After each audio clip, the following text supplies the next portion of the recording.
हो का, एवढे डाळे मी उपटिले तर घरी न्यायचे आहेत आपल्याला खाण्यासाठी. तर मस्तपैकी बघा इकडं हे आलेलं आहे मोहरीचं झाड आणि इकडं छानपैकी असा हरभरा आलेला आहे का. आणि हरभऱ्यामध्येच ज्वारी पेरलेली आहे. तर ज्वारी पण अशी छान आलेली आहे, खूप छान ज्वारी पण आली आहे. तर मस्तपैकी हरभरा आता वाळायला यायलाय. काय हरभरा काय वल्ला आहे काही.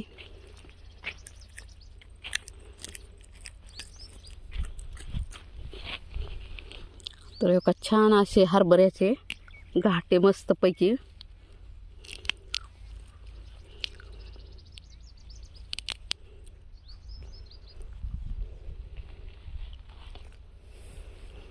खूप छान हरभरा आलाय असा.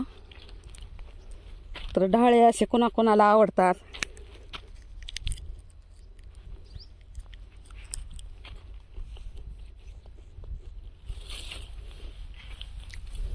तर ह्या ढाळ्यांना ना म्हणजे हरभऱ्याला 2 वेळेस पाणी दिलेलं आहे. छानपैकी असं 2 वेळेस पाणी दिले आणि 2 वेळेस फवारणी केलेली आहे. तर तेवढ्यावरच आला हरभरा आहे. 2 आठवड्यात येतं काढण्यासाठी. जेव्हा पाऊस पडला होता ना त्यावेळेस पाऊस पडण्याच्या पहिल्या दिवशी आम्ही हरभरा ही पेरलं होतं. मग पेरल्या लगेच का दुसऱ्या दिवशी पाऊस पडला, लगेच हरभरा आलं. त्याच्यामुळं का एवढ्या लवकर आला आहे हरभरा. अजून जास्त कुणाचे आले नाहीत, पण आपला मस्त आलाय आता असा.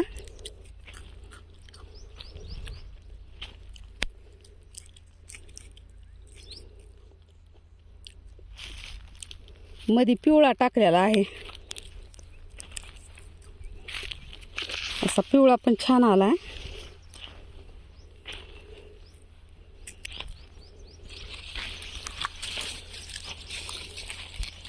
वाळकाचे झाड पण छोटे छोटे चालेत.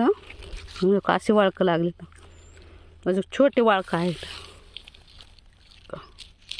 छोटाच वेला आहे, छोटे छोटे वाळकं लागलेत आणखी.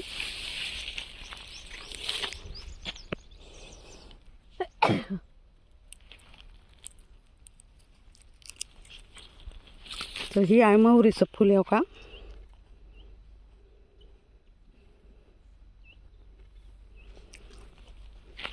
सुंदरपैकी असे.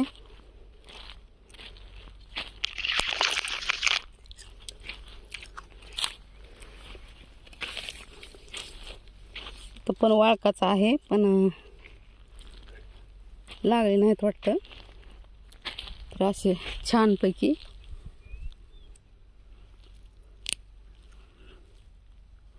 मस्त असे घाटे आले ते. हो का,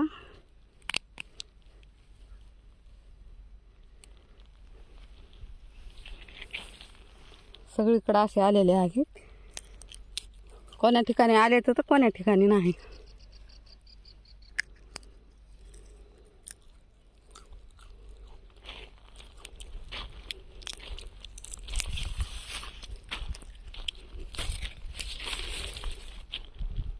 खूप छान असा आलेला आहे हरभरा. हे जे आहे ना पिवळ्याचं आहे. तर ह्याला फाटे 2-4 फुटलेत.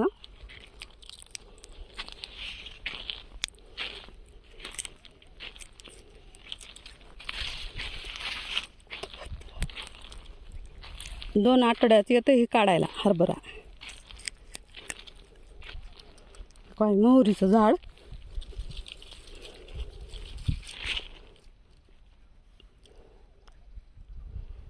असं लावलेलं आहे, म्हणजे टाकलंय आपण याच्यामध्ये. तर असं छानपैकी आलंय. हो का, मोहरी पण मस्तपैकी लागल्यात. जर यावेळेस जास्त झाले का मोहरी तर मी काय करणार आहे, तेलच काढून आणणार आहे मोहरीचे. हो का, छोट्या छोटे वाळका आहेत.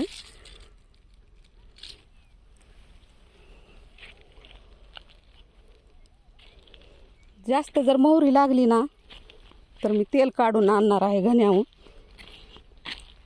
तर सुंदरपैकी इथं बघा वाळूक किती मोठं पडले, पण मी तोडणार नाही ह्याला. हे वाळूक असंच झाडाला राहू द्यायचं. आणि हे झाडाला राहिल्यामुळं ना काय होतं, पिकतं इथंच पिकतं आणि ही पूर्णावणी पुन्हा लागतं खाण्यासाठी.